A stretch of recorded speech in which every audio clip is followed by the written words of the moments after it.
à la tête du syndicat des cadres. Vous avez décroché votre téléphone, vous avez appelé le maire ou Aurélien Taché là pour cette proposition, pour pousser un coup de gueule, monsieur Méryl, ou pas? Non, moi j'ai pas appelé Aurélien Taché. Moi, Aurélien Taché, c'est pas un de mes interlocuteurs. Aurélien Taché, il fait partie de la petite garde rapprochée qui fait des coups de com'. Moi, je trouve le procédé un petit peu détestable. J'ai rendez-vous avec le Premier ministre la semaine prochaine, jeudi.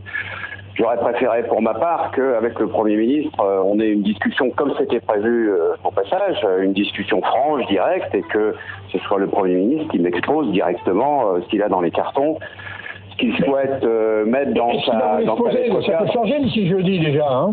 Pardon ? Est-ce qu'il va d'ailleurs vous présenter cette mesure, le Premier ministre? C'est pas sûr. C'est peut-être un test qui est fait par Taché, et c'est pas sûr que ça soit retenu par le Premier ministre. Écoutez, ça m'étonnerait que ce soit Taché qui est comme ça pendant les vacances, mais d'un coup sûr. une vision, et se soit dit, tiens, je vais faire une proposition et un tweet là-dessus. Il est évidemment en service commandé. D'ailleurs, il n'est pas seul. Il y a eu un article de Nicolas Bouzou dans l'Express 2 semaines plus tôt.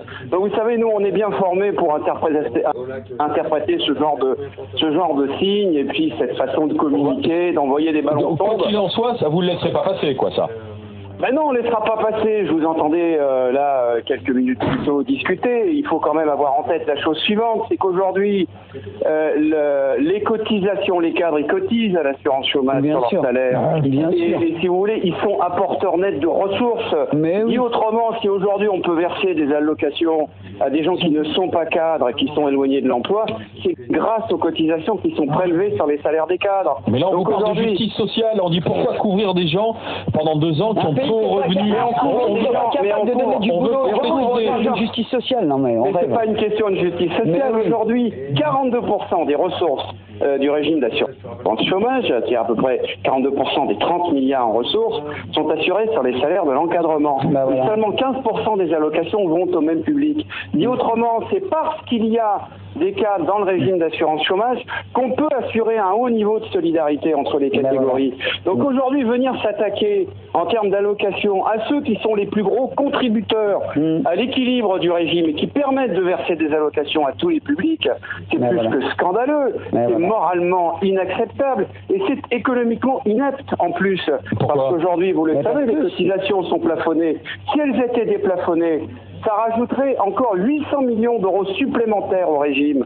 Donc c'est économiquement inepte. C'est une façon de dire finalement, ceux qui contribuent le plus au régime, eh bien ce sont ceux-là, quand ils vont se retrouver, parce que c'est un régime assurantiel, il faut quand même avoir ça en tête, eh bien quand ils vont se retrouver privés d'emploi, on va leur appliquer des conditions plus drastiques qu'aux autres. Moi je trouve ça scandaleux et je vous fais observer que c'est déjà un peu le cas, puisqu'il y a un différé d'indemnisation suivant les conditions dans lesquelles le contrat a été rompu, qui aujourd'hui peut aller jusqu'à 150 jours. C'est-à-dire que quand je suis cadre, que j'ai 40 ans, 45 ans, 60 ans, parce que en vérité, cette mesure, elle vient à toucher des cadres plutôt en fin de carrière, qui ont été victimes de plans sociaux, qui ne pourront pas faire valoir leur droit à la retraite avant 67 ans, 68 ans, parce que 42 années de cotisation, mine de rien, quand on a commencé sa carrière à 23 ou 25 ans, il est assez facile de faire un calcul jusqu'à où ça vous emmène. Et vous savez très bien que les boîtes ne veulent pas garder ces gens-là. Donc qu'est-ce qu'ils font? Ils les mettent dans des plans de licenciement, dans des PDV, dans des ruptures conventionnelles collectives, et après ils leur disent, vous savez quoi, vous allez attendre sur la case chômage pendant 3 ans, de pouvoir faire valoir vos droits à la retraite. Et ça, le gouvernement n'est pas méconnaissant de ça. Moi-même, je le lui rappelle. J'ai vu le président de la République à la multilatérale du 17 juillet. Je l'ai rappelé, on estime qu'il y a à peu près entre 350 000 et 500 000 personnes qui stationnent aujourd'hui, au-delà de 62 ans, à la case chômage et qui attendent d'avoir leur droit pour partir à la retraite. Conséquence des réformes sur les retraites. Donc finalement, quand Aurélien Taché, il fait son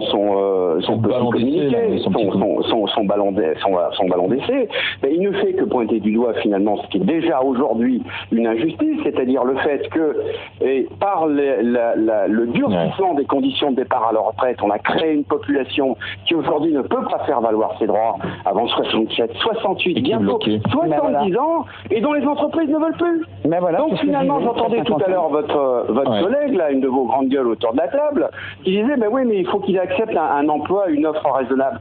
Mais qu'est-ce que c'est qu'une offre raisonnable? Quand on a été cadre, on va dire, entre guillemets, de haut niveau. Hein, bien sûr. Parce que, évidemment, moi, je parle pas de Bernard Arnault qui a vu sa fortune s'arrondir de quelques milliards l'année dernière en dormant. Moi, je parle des gens qui ont fait une carrière de cadre, qui sont rentrés, soit comme techniciens, agents de maîtrise, soit comme ingénieurs, qui ont travaillé pendant 42 ans dans des boîtes, c'est ça, et qui se retrouvent avec effectivement un salaire correct de l'ordre de 2 à 3 fois le SMIC. Waouh, vous vous rendez compte un peu? Alors, il faut pas toujours dormi quand même. Non mais l'attaque de Bernard Arnault, j'aimerais bien qu'il y ait plus d'entrepreneurs que Bernard Arnault. Au départ, c'est un entrepreneur. J'ai l'impression que François Merrill, il va faire connaître son mécontentement au gouvernement. Ça, c'est sûr. Merci, monsieur Merrill, d'avoir été avec une petite réaction sur